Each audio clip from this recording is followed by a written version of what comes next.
everyone, welcome back to my channel. Today I'm coming to you with a very highly requested video. As you can tell by the title, today we are talking all about my pen recommendations.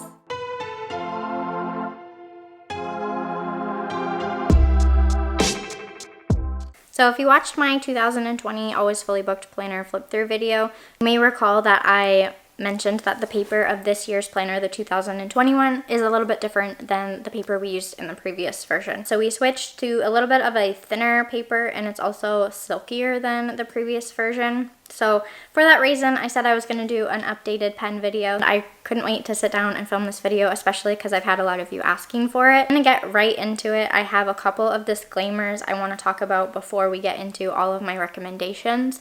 The first being, I do have a pen recommendations video already up on my channel. That video was filmed in regards to my 2019 planner. I talked about a lot of really great pens and supplies, and I just wanted to mention that I love all of those pens still. I still use all of those pens. If you want to check out that video, there will be a link in the description below. There will be a little bit of overlap between that video and this video, as there are a couple of pens I'm probably going to re-mention because I just love them so much and I still am planning on using them in my 2020 planner. My second disclaimer is that those pen recommendations from the previous year and also these ones apply to my novel companion books, and I have never experienced any kind of issues with any of these pens. My third disclaimer is talking about the difference between bleed through and shadowing. I despise bleed through. I don't like it, I don't want it, and I know a lot of you feel the same way. All of the pens that I'm going to talk about and the ones I have previously mentioned, I've never experienced any kind of bleed through. And so bleed through is when the ink bleeds through the paper, like very clearly, and it's like it's seeping through the page. Hopefully that makes sense.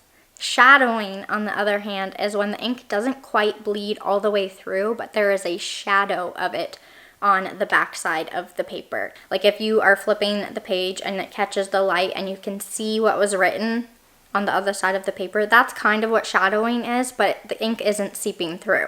It's just a shadow of what was written on the other side. I personally don't mind that because if I'm writing on the other side of the page, it's going to cover up that shadowing. My only issue is with bleed through. I will mention if some of these pens have shadowing in case that bothers you. But like I said, it doesn't bother me if it does that. So I have included a couple of pens that do have a little bit of shadowing, but none of the pens that I'm going to mention have had bleed through. So that leads into my next disclaimer, which is talking about how just because a pen works for me doesn't mean it's going to work for you. And there are a couple of factors of why that might be. One of the main ones is pressure. I don't use a lot of pressure at all when I'm using pens or markers or any kind of supplies. The only type of pressure I ever use is when I'm using colored pencils, which I will get into later. But in regards to pens and the markers that I'm going to be talking about, I don't use a lot of pressure at all. It's one of the tips that I like to give when people ask me about lettering. It's actually harder to control when you're putting a lot of pressure on the page. You want your pen to glide rather than press. And so when you're putting a lot of pressure on a pen or a marker, you are pushing the ink into the paper, whereas if you're gliding it, it doesn't have as much pushing it into the paper. And so just because a pen works for me doesn't mean it might not work for you, depending on how much pressure you're putting on the pen. So I just wanted to make a note about that to keep that in mind, that there might be a reason that a pen works for me and doesn't work for you. But I think that is all my disclaimers, so let's just jump into all my pen recommendations. Okay, so we're going to start with fine liners and gel pens. Okay, first up is the Le Pen. I mentioned this pen last year as well. I used this pen mostly on the blank bookshelf page to write in the titles of books, but this year I thought I would try some new colors, so I ended up getting a pack of 10. And though I do like the colors, I think the black pen will always be my favorite, and I think I'll get the most use out of that one. I like these because they are very quick drying, they're smear resistant, and they create incredibly thin lines. Next up is the Pentel EnerGel. I mentioned this pen last year as well, but it's a great everyday normal pen. It's a ballpoint pen and it's really smooth, and so if you're looking for just a normal pen, this is a great one for you.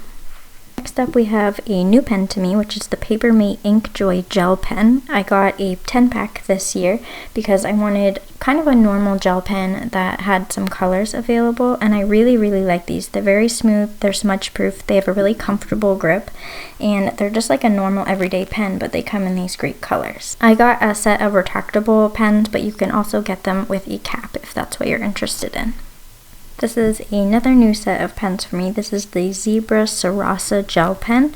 I got these because they are marketed as the fastest drying gel pen, and I have to say that is completely true. This would be a great option if you are left-handed, as they are completely smudge proof and they're really smooth. I got this pack of 6 colors, and I definitely want to pick up some more. I'd really like to get a black one as well, but they have lots of different options available.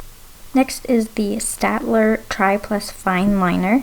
This pen creates an incredibly crisp and thin line, although it is thicker than the other pens previously mentioned. There are tons of colors of this pen available, but I only tried the black one. I do want to briefly mention that if you do have a lot of pressure when writing, there could be some bleed through, and I experienced some shadowing when I used it. Next up is the Amazon Basics Felt Tip Marker Pack. I got the 12-pack, but they also come available in a pack of 24. I got these because they've been compared to the Papermate Flare Pen, which is the pen I recommended last year, and I still really like, but I wanted to try this one as they are a cheaper alternative, and a lot of people seem to really like them. And I have to say, I like these more than I like the Papermate Flare pens. They are a great everyday pen if you don't want a gel pen. They are smudge proof, and they are a little bit thicker than other pens. They're really smooth and they're really bright, and they write beautifully. I will say they are a bit pressure sensitive, so if you put a lot of pressure, maybe steer clear of these ones, especially the darker colors. The lighter colors I didn't have any issues with, but overall I really enjoyed using these. I also wanted to quickly mention that they come in a cardboard box with no other packaging, so there's no plastics or anything used, which is a bonus in my opinion. I love that there is no garbage with these pens. Next up we have the Tombow TwinTone pens. I got a 12-pack and I got the rainbow version. So this is a dual-ended marker. One is an extra fine tip, which is more of a felt tip, and the other side is a broad tip marker. I didn't experience any bleed through or shadowing with this, even though it is a marker, which I really liked, and I loved how bright and vibrant these are, and they're really easy to work with. The only note I will have is that this pack that I got in particular, the rainbow one, has a lot of blues. There are 4 blue markers out of the 12-pack, and it just seemed like a lot of blue. But overall, I really enjoyed using these, so if you don't like brush tip markers, then this is a really great alternative, and Tombow makes some really high quality pens. Lastly, I'm just going to quickly mention some of these pens. I do not use these very often, but I do use them as accents on the blank bookshelf page when I'm coloring. I mentioned them last year as well. In terms of a white gel pen, I like the Uniball Signo pen. Just a note, this pen is not smudge proof, so you do have to let it dry. I also really like the GellyRoll pen. This one is a little bit thinner than the Uniball, so depending on what I'm looking for, I like both of them. And I also really enjoy this gold gel pen, again, just for some accents. This is the Uni-Ball Gel Impact, and also this is not smudge proof, so again, you do need to let it dry. Next up, we're going to be talking about brush pens. Just a note about brush pens, I use these the most in my planner. I use them all the time, every day. They do have a tendency to create more shadowing. So if you don't want any type of shadowing, I would stay maybe away from these ones and focus more on the pens I previously mentioned in the fine liners and gel pens category. First up is my favorite brush pen of all time. This is a brush pen I mentioned in last year's video as well, but it is the Tombow Fudenosuke 10-pack of brush pens. I started out using just the black pen and I absolutely loved it, and then last year they released a pack of 10 which includes colors, which I absolutely love. I use those the most, but they've recently come out with a new pack, I believe, of neons, which I have not tried yet, but I really want to. But these are a great brush tip pen. They are a small brush tip and they have a harder nib, so it's a little bit easier to control and get that precise thick and thin stroke. I will say the black can cause a bit more shadowing than the colors. I didn't experience any shadowing with the colors, but there was a little bit with the black. But I absolutely love this pen and I won't stop using it because it never fails me. They also are completely smudge proof. Even though the Tombow Fudenosuke is my favorite brush tip, I do like to use a couple of other ones, which I will briefly mention. The first is the Take Zig Kuroko pen. This is a small brush tip, and it has refills, so you buy a outer portion of the pen and then you purchase refills whenever you need them. This pen is really black. Well, the one I get, you can purchase different colors, but I have the black one. It's really black and crisp, but it is not smudge proof, so just keep that in mind. You do have to let it dry, and it's not great for left-handed people. Next up is the Pentel Sign Pen. This pen is pressure sensitive, and if you're not careful, it can have the most bleed through, but I did want to mention this one because it is a really great pen all around. I don't know how much I'll use it in my 2020 planner, but I do like to really use it in my novel companion sometimes, or just lettering in general, so I just wanted to throw it in as an alternative. The tip on this one is a little bit bigger than the Tombow one, so if I was doing something a little bit larger, this would be a great alternative as well. So that's it for all the brush tips. I know there weren't a lot of suggestions, but that's because I found my favorite and that's all I really need. So we're going to move into other supplies, talking about some highlighters and my favorite colored pencils. So last year I got really into highlighting some portions of my planner just to keep things separate and color coordinated. I found a brand that I really like. I did mention these last year as well, but these are the Zebra Mildliners.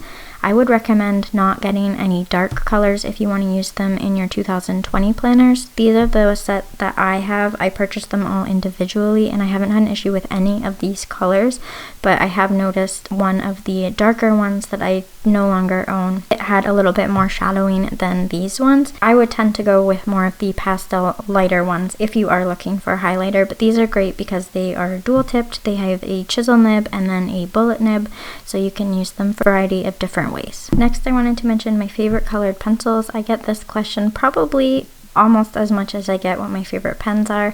I only use these colored pencils. These are the Prismacolor Premier colored pencils. I have the 72 pack. I got them off of Amazon, and these colored pencils are amazing. If you are wanting to purchase one thing from this video, I would recommend these colored pencils because they are so smooth and so buttery and so vibrant, and I just love using them. They make blending so easy. I'm going to insert some photos of some coloring I did in last year's planner as well as last year's novel companion so you can kind of see. But I really love these colored pencils, and no other colored pencil I've ever tried has compared to these ones. So these are my all-time favorite, and I don't think I'll be switching anytime soon.